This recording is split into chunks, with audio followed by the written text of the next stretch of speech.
Préciser une chose, je regrette que la délégation de la RDC soit parmi les plus faibles, vous avez dit la plus forte. Nous sommes au total 8 députés et 2 sénateurs. Au moment où les pays hôtes frôlent la quarantaine, la France, au moins 40. Ce qui fait que des commissions ont connu l'absence des délégués de la République démocratique du Congo, puisqu'ils ne peuvent prendre part aux travaux que des députés ou des sénateurs. Ceci dit, nous n'avons pas encore donné notre message au niveau de la tribune, mais nous avons commencé la diplomatie parlementaire. Quand nous allons finir cet échange avec la presse, nous allons rencontrer les présidents des assemblées nationales et des sénats de l'Afrique pour avoir une stratégie commune en ce qui concerne la diplomatie parlementaire, parce que pour nous, l'Afrique doit aimer l'Afrique. Nous devons éviter l'hypocrisie au moment où nous savons que des pays africains, voisins de la République démocratique du Congo, sont sur le territoire congolais avec leurs troupes et des lances missiles, comme on l'a dit ce matin sur RFI, avec des armes sophistiquées. Rien que les dernières interventions de ces armées qui soutiennent le mouvement terroriste de M23 ont fait des dégâts évalués par les experts des Nations Unies de plus de 500 000 personnes.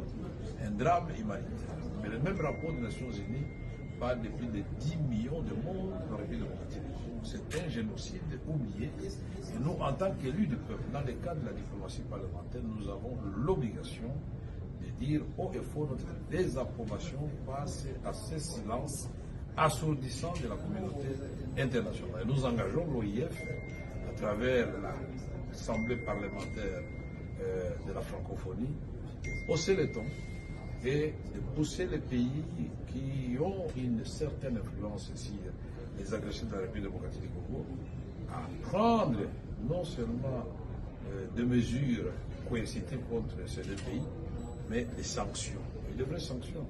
Et nous sommes dans la République démocratique. Nous n'avons jamais traversé la frontière ou les frontières communes avec l'Ouganda et le Rwanda, parce que le président de la République, dès son avènement au pouvoir, a prôné la paix et il voit l'Afrique qui est en train de s'élever et marcher, et avec comme épicentre la République démocratique du Congo. J'avais dit la locomotive. C'est cela le message de la République démocratique du Congo. Il n'est jamais trop tard pour bien faire. Aujourd'hui, nous protestons de la manière la plus énergique, de voir que Madame la secrétaire générale de l'Organisation internationale de la francophonie a parlé des conflits dans le monde en énumérant les pays. Je préfère croire que c'est un oubli plutôt qu'une façon subtile de ne pas citer la présence de troupes rwandaises sur le territoire congolais ou les troupes ougandaises. Mais nous allons, croyez-nous, donner un message très fort demain. Ce message est entendu par plus de 390 participants à cette salle. Il n'y a pas meilleure tribune que ça, puisque ce sont des élus du peuple de leurs pays respectifs.